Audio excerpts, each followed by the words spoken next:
Hello, everyone, and thank you for joining us this evening on this beautiful evening. We're a pretty small group, so I hope that you'll feel comfortable unmuting or maybe turning on your camera and asking questions. I will welcome your questions throughout the presentation. I just want to mention that the presentation is being recorded, and so you should have received a notification to that effect. Okay, so I'll start by introducing myself. I'm Véronique Bézère. I am an instructor in the food science program. And I'm also the undergraduate advisor for the program and the co-op coordinator. So my role is to help you, to guide you through this program. If you have questions about course selection, about opportunities within the program, I'm here to, you just reach out to me and I'm happy to help you. I also teach a few different courses in the program. So, well, let's get started. So, today my topic is why is my food packaged in plastic? I did ask myself why, what should I talk about to future Ravens or to students who are curious about food science? And I decided on the topic of food packaging, in particular plastic packaging, because it is such a misunderstood topic. There is so much innovation in food packaging that it's I could teach multiple courses on food packaging. And sometimes students are surprised that there is even one course on food packaging. And it is, there is one, and it's at the third year level. And the reason that it's at the third year level in this program is that to really understand food packaging, we need some fundamentals in chemistry, in biology, and in some of those subdisciplines. So when we teach food packaging, we can make use of our organic chemistry to understand the structure of the plastic molecules. We can make use of physical chemistry when we think about how compounds are released from the packaging into the food. We can also, well, we need to make use of food analysis if we're going to assess the effectiveness and the shelf life of our packaging material. And of course, we need some knowledge in microbiology, because when we think of food spoilage, well, we need to consider microorganisms, right? And all of this food packaging is also conducted in the context of food regulations, because the food and drug regulations are very strict when it comes to our food and what is permitted in our food and what comes in contact with our food. And so food packaging is tightly regulated. Okay, so with all of this information, I thought, okay, let's do it. Let's talk to prospective students about food packaging. So I have a question for you. I'm wondering what comes to mind when I say the words food packaging. And here I'd like you to maybe unmute or type in the chat. Is there a particular image or word that comes to mind when you hear food packaging?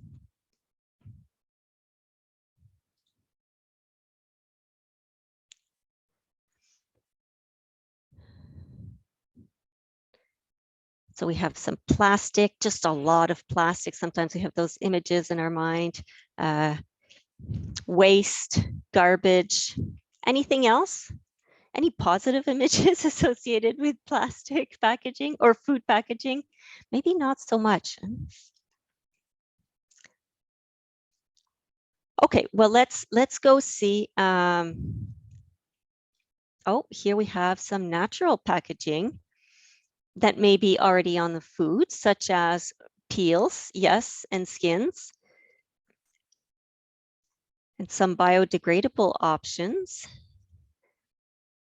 And yes, we will talk quite a bit about protecting food, extending the shelf life, right? That's the purpose of one of the functions of packaging is to extend the shelf life such that we can minimize food waste. Okay. All right.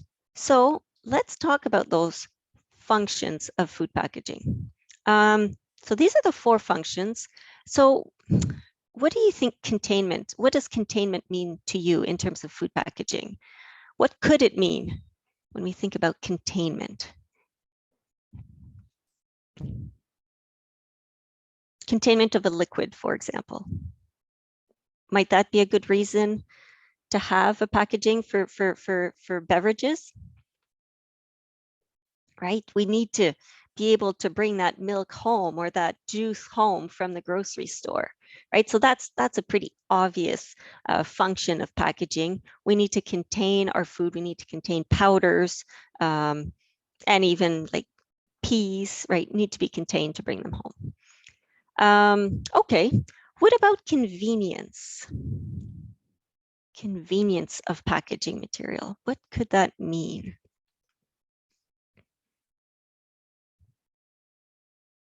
This is consumer driven, right? So when you think of packaging of your food, do you have certain expectations? Yes, resealable packaging, definitely. Handles, sure. Resealable, maybe microwavable, right? Pull tabs, definitely, right? For your cat food. Yep. So these are things that we have demanded as consumers, and that now, manufacturers feel that they need to meet that demand, meet our needs. So that's what convenience means here in this context. What about communication? Is our packaging communicating information?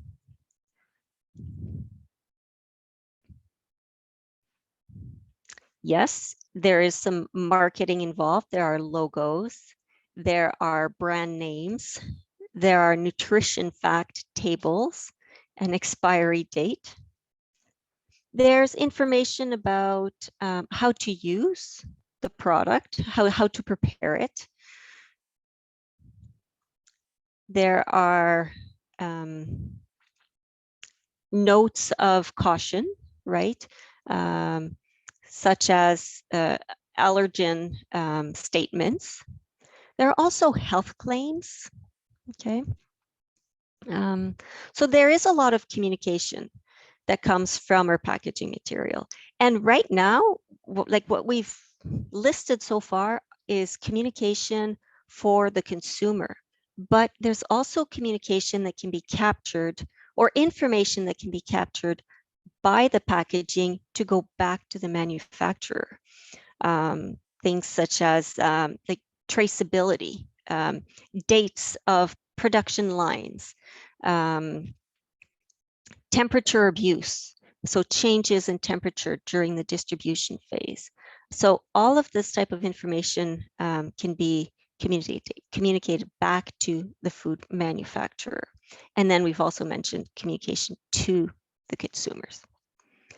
Okay, but what we're going to spend the most time talking about is the protection function of the packaging. Okay, so what do we need to protect our food from?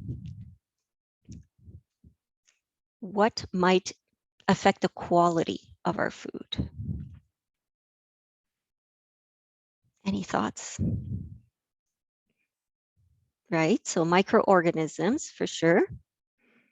Right, we've all seen mold and spoilage of our foods.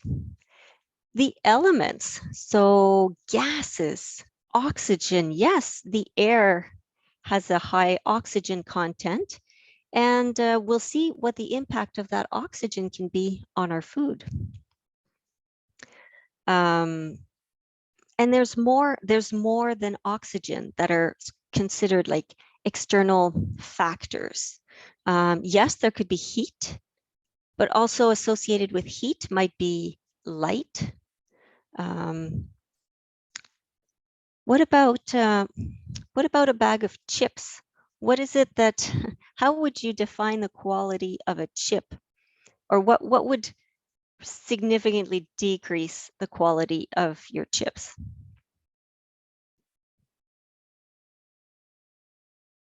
Stale, yeah.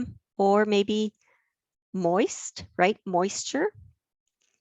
Okay, so yes, that's right. So we do want to protect our food from, or certain foods from moisture as well. Okay, so let's continue along these lines, but we're really going to focus on the protection piece here. So these are some of the factors that we would like to protect our food from. Okay, so that's why we package our food. It's to protect it from moisture in some cases, from oxygen in other cases. I would say moisture, yes, can make any type of cookie, cracker, chip just soggy and decrease the quality of it. It's also a substrate for microbial growth, right? If microorganisms have water, they can multiply. So as one of the substrates for microorganisms, moisture is not desirable in certain foods. And the same goes for oxygen. So oxygen is of concern because it can oxidize fats. And I don't mean that as like a way of burning fat. I mean it as rancidity, right? Changing the flavor of your food. Also maybe decreasing the nutritional quality of some of the polyunsaturated fats that we want in our food. And oxygen, of course, is a substrate for microorganisms that require oxygen, so aerobes. And so having oxygen present in your packaging also increases the likelihood of microbial growth. Okay. I've added CO2 to this schematic, and now I'm sort of reconsidering it because CO2, we'll learn, is actually fairly desirable in our food. Because it does have antimicrobial properties. Okay, so it can inhibit microbial growth. So having CO2 permeate into our packaging is actually a pretty good thing. But light, on the other hand, light can oxidize and degrade a lot of our vitamins. Okay, so again, if light is degrading our vitamins, then we're losing some of the nutritional value. And a consequence of that is a legal consequence, and it's that your nutrition fact table is no longer accurate. Okay, so all these things need to be considered when selecting a packaging. Okay, so packaging is not just a cardboard box, right? Or a plastic container. It serves a purpose, many purposes. Okay, so we do want to protect our food from environmental factors, and that's one of the reasons why food is packaged. Another reason to package our food is to deliver some active components to our food. Okay, so this might be news to you, but there are a lot of active compounds that can be embedded in your packaging material and be slowly released into your food. And the reason for doing that is, again, to extend the shelf life of your food. So as some examples here in the top right corner, we have some antimicrobials. Essential oils are really quite popular. So oregano oils or vanilla extracts or tea polyphenols, for example, they all have natural antimicrobial activity. And so they can inhibit microbial growth. And so so does chitosan, right, from the exoskeleton of shrimp. So these substances can be embedded into your plastic packaging and timely released over the shelf life of the product to reduce microbial growth. Similarly, there are CO2 emitters. So remember how I said that CO2 is actually desirable in our food? Here we're talking about very small amounts of CO2 that can be released from the packaging, again, over the course of the shelf life of the product to inhibit microbial growth, because we know that CO2 effectively decreases the microbial growth. Okay. Along the same lines, we could be delivering antioxidants to our food. And this is not for nutritional gain, it's to prevent the lipid oxidation that could be occurring because of light or the presence of oxygen. Okay, so it's protecting food from degradation. We also have oxygen scavengers. So remember that I mentioned oxygen can enable growth of aerobes. It can oxidize some of our lipids, and so there are little pads or little,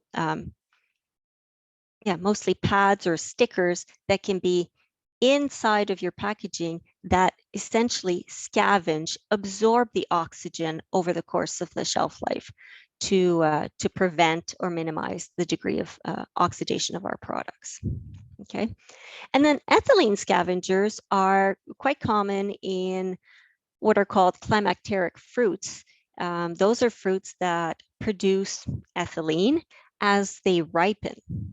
And ethylene acts as a hormone. So the more ethylene is produced, the more quickly the fruit ripens. And so that can lead to a very sudden over-ripening stage, right? Essentially spoilage of your fruits. And so some packaging materials scavenge or absorb that oxygen, convert it into some inoffensive compounds to again extend the shelf life of your produce. Okay, so that's a lot of different functions for our packaging, right? Does this, I'm just curious, does this change the way you think about packaging a little bit? Our packaging is busy. We're setting some pretty high standards for packaging materials. Okay, so the next question is, I guess, does all this need to be done with plastic, right? Why do we need plastic packaging to get all of this done? Well, the answer is like somewhere along this line here, where in terms of packaging materials, we have the metal, like your metal can, and glass, right? So glass jars that are rather, they are impermeable to our gases. So if we're concerned about like protection from oxygen and CO2 or CO2, the glass and metal are impermeable. Okay, so we don't get a lot of flexibility. They're just not permeable. So if you need a certain degree of oxygen to permeate or a certain degree of CO2 to permeate, those aren't good packaging to work with. At the other end, we have paper. And paper is extremely permeable. There's big holes in the biopolymer. And in fact, if we want to reduce its permeability properties, we need other materials like plastic. We need to line our paper with plastics to alter its barrier properties. Okay, so we have those two extremes, and somewhere in the middle we have plastic. And plastic covers a wide range of permeability. And that's because there's a lot of different structures, a lot of different molecules that can be used for our plastic packaging.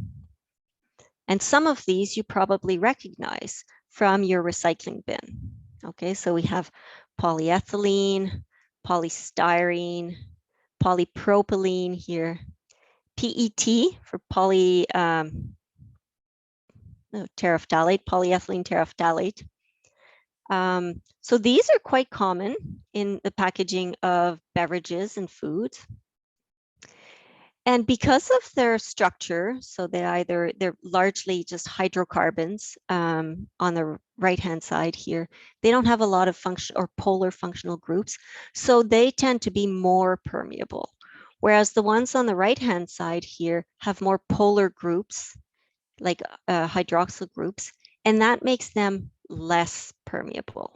Okay, so better barriers to CO2 and oxygen and other gases. And so it's the fact that our plastics, there's a wide, like really wide range of plastics, each with their own properties. Okay, so that makes plastic more attractive for packaging of food. Okay, does that make sense? Like when we think of glass, well, glass is largely glass, and metal, well, there's, maybe 2 or 3 different types of metal cans, but plastics have different molecules, different functions, different barrier properties.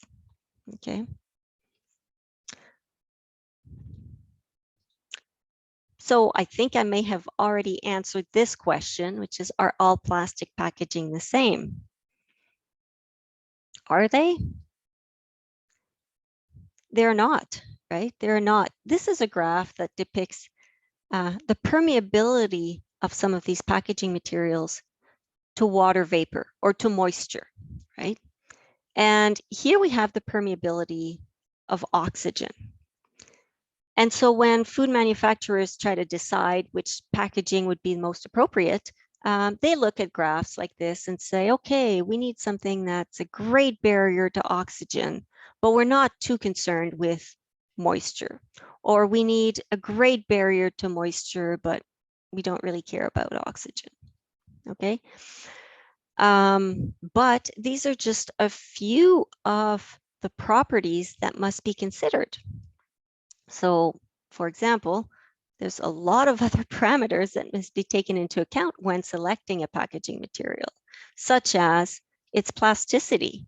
How well does it form a film, or how well can it be shaped into a bottle? About how strong is it? Can it withstand pressure? Can it withstand temperature changes? Is it still effective at frozen temperatures versus heated temperatures, right? So there's a lot of different factors that must be considered in addition to permeability.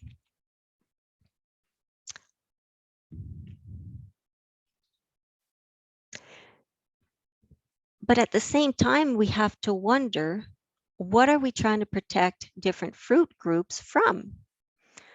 So not all foods need to be protected from oxygen, and not all foods need to be protected from moisture or light, okay? So my next question is, are all foods the same? And clearly the answer is no. But what I'd like to do here is just ask you, in your opinion, what is it that we might want to protect these different food products from, these different commodities from?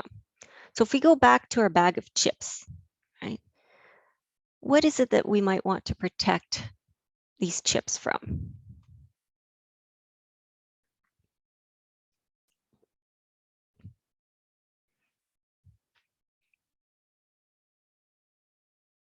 And I see there's a long question in the chat. Uh,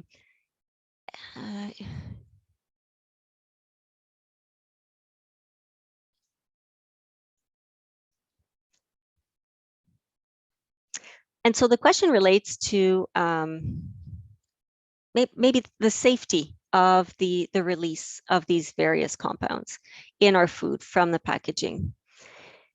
And so as a food scientist, what you can do is you can participate to the research that is ongoing to develop new functional or active, those are called active packaging materials.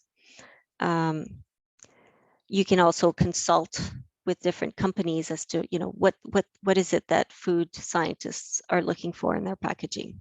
But whenever a food packaging is developed, it doesn't magically appear on the market. There is a process in place to try to obtain approval from Health Canada. And so that's something else that you can do as a food scientist, is be or act as a scientific evaluator, right? So because the application package that's required to have your novel packaging accepted or considered for authorization, for market authorization, is quite substantial. Okay, so there needs to be evidence of the rate of release of these compounds, the concentrations that are used, on which foods it is accepted or not. And all of this information we can actually find in the Food and Drug Regulations in section 16, that is the food additive sections. And if you want to venture into that document, you will find these big tables of food additives with the specific concentrations of these active compounds in specific lists of foods. So you can't use, when these compounds are approved, they're approved at a certain concentration in certain foods. And so they're not like, it's not a blanket authorization. So the application process is pretty stringent, and the information, the scientific information, is reviewed, and then a market authorization may be offered. Okay, but it's a lengthy process. Okay, but it just gives you an idea of the type of work that you could be doing also as a food scientist, is reviewing the strength of all that scientific evidence to ensure the safety of these products. Okay, so back to our bag of chips. I think we agree that we don't really like soggy chips, right? So in the case of chips, what we would like to protect them from is from humidity, yes, and also probably from oxygen. And so that's why this is not even a plastic bag. This is aluminum, right? It's a form of aluminum. It's a great barrier to moisture and to oxygen. Okay, what about this ground beef? It looks very red. So any thoughts as to why we need to package why our ground beef is packaged as it is this way? So very interesting that both answers that I'm seeing in the chat right now relate to oxygen. And you might be surprised to learn that in the case of ground beef, we actually want oxygen. Well, I say we. Consumers expect oxygen in their packaging to oxygenate the myoglobin, which is a protein that carries oxygen in muscle, so in meat, such that it looks bright red. Okay.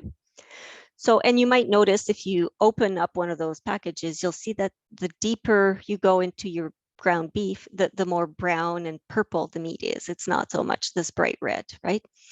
And that's because the oxygen is permeating through the film here, and it's not going all the way down to, it's not reaching the bottom of the ground beef.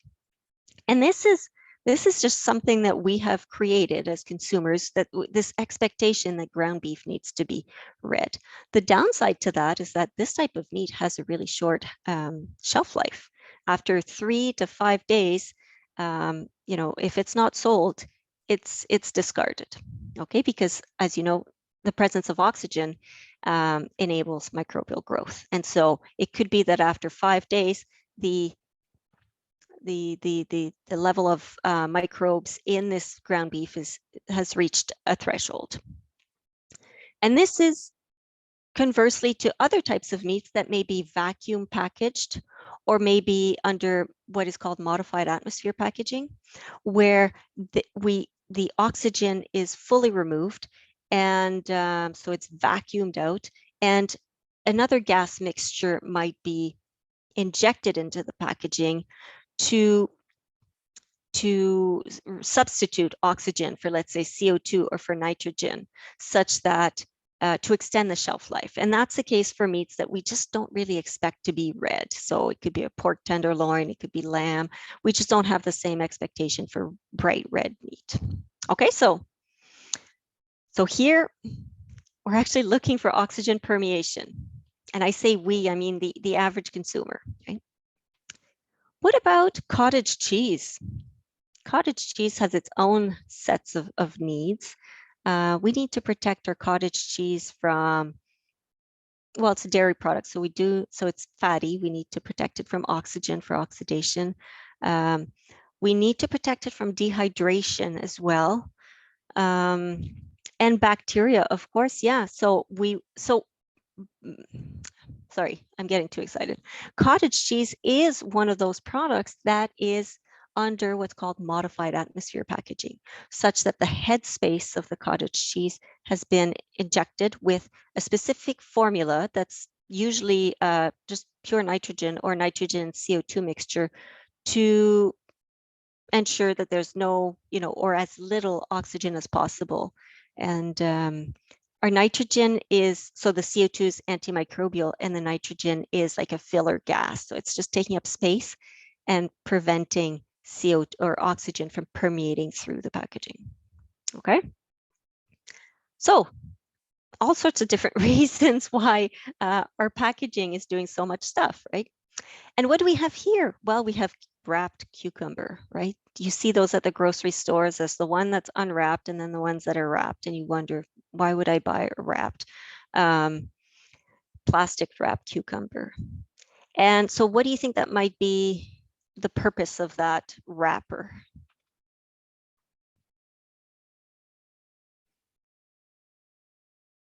For our vegetables, usually the main concern is dehydration.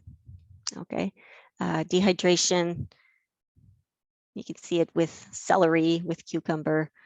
If moisture leaves the packaging or leaves the vegetable, then it's not considered as fresh.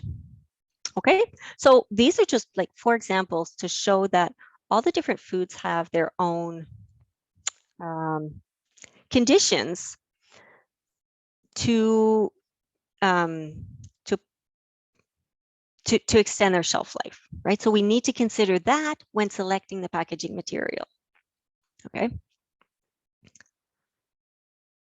And again, I'm seeing some interesting comments in the chat. Yes, and so some cucumbers have very thick skin as a natural protection from dehydration. And sometimes we'll also see a waxing layer on apples, cucumbers, and that's a form of edible packaging that is meant to prevent dehydration. Okay. All right. So I'm talking a little bit too much, so I'm going to have to accelerate here. But so I've talked about all these different things that plastic packaging can do for us, right? But we're all fully aware that we are over dependent on plastics, fossil fuels, and that, so there's a lot of issues with plastics, right? So there's the fossil fuel source, there's the greenhouse gas emissions, there's the waste, because really I like to think that I do a pretty good job at recycling my plastic, but apparently recycling of plastic is only around 30%. Okay, so we could be doing better. So then it's worth asking the question, well, what's this bio-based packaging, right? We've probably all heard of bio-based packaging. We've seen the plant bottle from Coca-Cola and the plant bottle from Pepsi. They came out with this about 10 years ago already. So what is bio-based packaging? Well, bio-based is meant to refer not to the fate of the packaging, but to the origin of the material.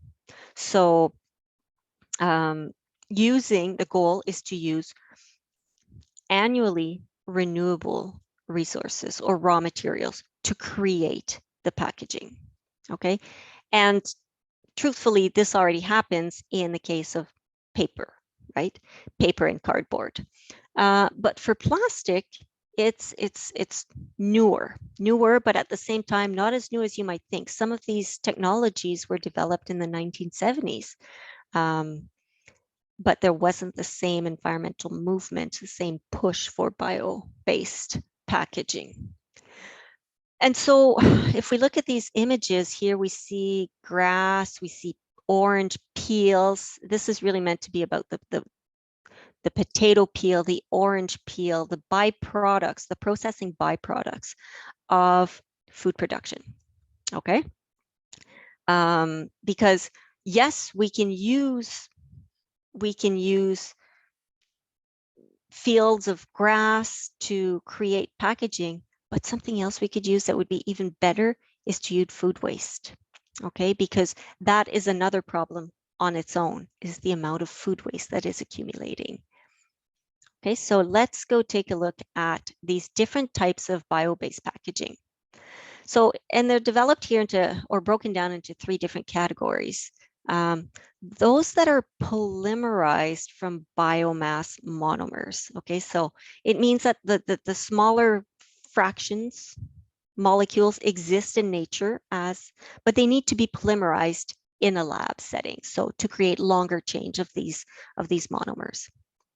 There's also what are called microbial polymers, and those are the ones that some microorganisms are naturally producing, and we can extract those and make plastic bottles. And then there are other ones that are directly extracted from biomass. So let's go compare those different packaging materials. So the first ones here are the polymers from biomass monomers. So this is sugarcane, and sugarcane is one of the popular substrates for polymers that are bio-based. And so we could use either something like sugarcane that grows every year, or we could also use food waste. Okay, and I chose sugarcane here because it's a popular substrate. And what we do with this sugar is that we ferment it. We produce ethanol from it, and then with the ethanol, well, we can pretty much synthesize the same plastic polymers that already exist, except that their origin is a sustainable source rather than fossil fuels. And so those are called like the biopolyethylene, the biopolypropylene, or bio-PET.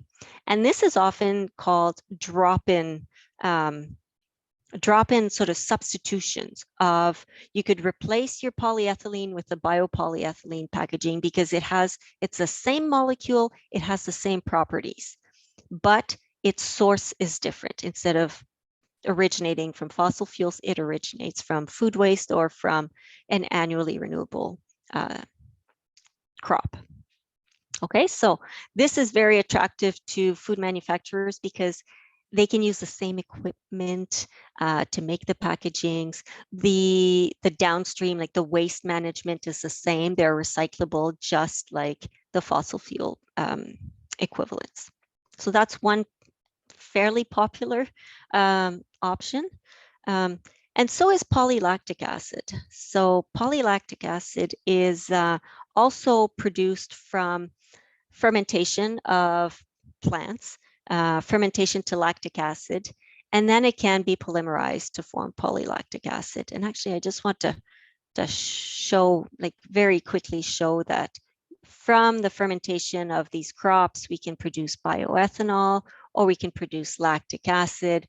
And then in the lab, under specific conditions, we can create these, different bio versions of our regular plastics, or we can also produce PLA. PLA, the issue with PLA is that it's highly biodegradable, which sounds great, but it has a short shelf life, and it's unstable at different temperatures. So right now, its main use is for single-use items like, cutlery or cups, that sort of stuff, not so much as a primary packaging for materials. Okay, so this is one category of bio-based plastics. Another one is these microbial polymers. So this is one species, but there are others that simply consume sugar and they produce a polymer from it, and it's called a polyhydroxyalkanoate, and it's actually a category of molecules. And now these microorganisms have been genetically modified to amplify that process. So they become super producers of these polymers that can then be used as packaging material. And PHA and its cousins, we'll say, are really quite promising, and they also happen to be biodegradable. Okay. And then another type are the ones that are directly extracted from biomass. Here I'm showing what would be chitosan from the exoskeleton of crustaceans. But there are also simple things like polysaccharides or polypeptides and waxes that are applied to a lot of produce actually, or nuts and seeds. The polysaccharides and polypeptides are just fragments of sugars and fragments of proteins, and we form polymers from them. And our produce may be dipped in it, or might be in powder form. And the polysaccharides and polypeptides have great barrier properties to gases because they are themselves polar molecules, whereas the waxes are better for protection from moisture. Okay. And so these are called edible forms of packaging. So we consume them. Again, they are approved for use on very specific products. And, we really just don't know that they're there. Okay, but this is also a pretty important source of bio-based packaging. Okay, and I'm looking at the time and I'm thinking, wow, I really need to speed up here. But I think you've gathered that bio-based doesn't necessarily mean biodegradable, right? Bio-based refers to the origin of the material. Okay, so some products are bio-based, okay, like the bio alternatives of these common like plastic packaging. And some of them, like their polysaccharides or proteins and PHA and PLA that I've mentioned, they are also biodegradable, which is great. These ones here are not. They're bio-based. So this is just using, let's say, switchgrass or food waste to produce the same molecules that exist from petroleum-based plastics. But they're not biodegradable. They are recyclable. Okay. And then at this end, in the yellow zone, we have some new fossil fuel, so petroleum-based packaging that are biodegradable. Okay, so there's a big range here of options, going from sources to fates that may or may not be environmentally friendly. Okay, and I just want to point out that biodegradable is also the conditions for it, the assessment of what is biodegradable, the requirements to be able to claim that your packaging is biodegradable are fairly stringent. There are clear definitions, there are protocols to follow to confirm that that is indeed the case. So is all of our bio-based packaging material biodegradable? No. Okay, I've just mentioned that on the previous slide, but some of them are. And what does biodegradable mean? Well, it means that the final product after biodegradation in an industrial type system, okay, not a home system, that the final composition meets very specific standards. And so how is biodegradation occurring? Well, it occurs again through with the use of microorganisms. So we have our plastic waste that comes into contact with certain microorganisms. The products are too large to be consumed by these microorganisms, but what the microorganisms do is that they start secreting enzymes, and the enzymes start fragmenting the polymers in the packaging. So some of those enzymes are depolymerases, so they cleave the long chains into smaller fragments, such that it's essentially exposing these smaller fragments that may be metabolized and internalized by these microorganisms. And then the microorganisms will use them as a source of energy, or they may use them to create, other secondary metabolites and so on. And all of that contributes to the biomass, to the microbial biomass. Okay, but this is not the case for all bio-based packaging, right? Just a fraction of those. Okay. So what does this mean, right? What's the future of plastic packaging or bio-based packaging looking like? Well, if you were encouraged by the information that I've presented so far, I think it's important to be realistic and remember that right now, only about 0.5% of packaging material is bio-based, okay, is bioplastic. So that's a very, very small proportion. There are some projections as to how these different types of bioplastics may become more, or which ones, where we expect more growth. Okay, so in terms of our bio-based that are non-biodegradable here, we see that, it's everything in blue and green here.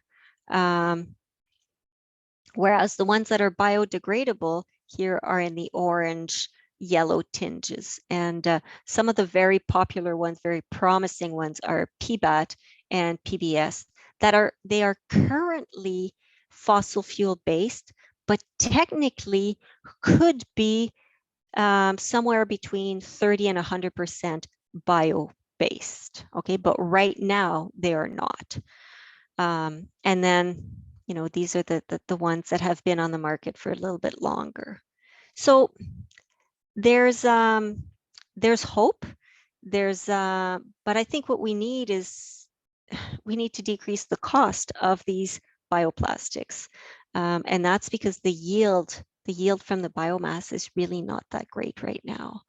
So we need to decrease the cost, and we also need to make sure that the waste management facilities are available around the world, right?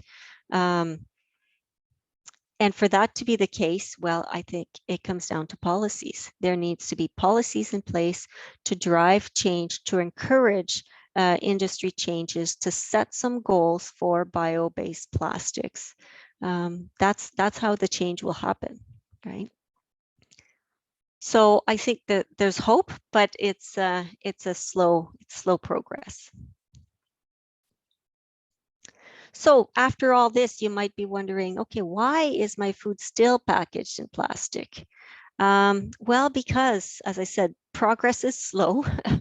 And plastics are versatile, right? They're so versatile compared to glass, compared to paper or metal.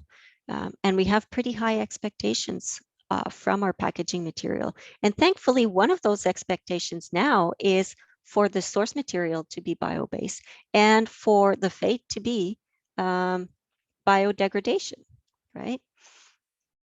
So packaging is, there's a lot more to food packaging than meets the eye.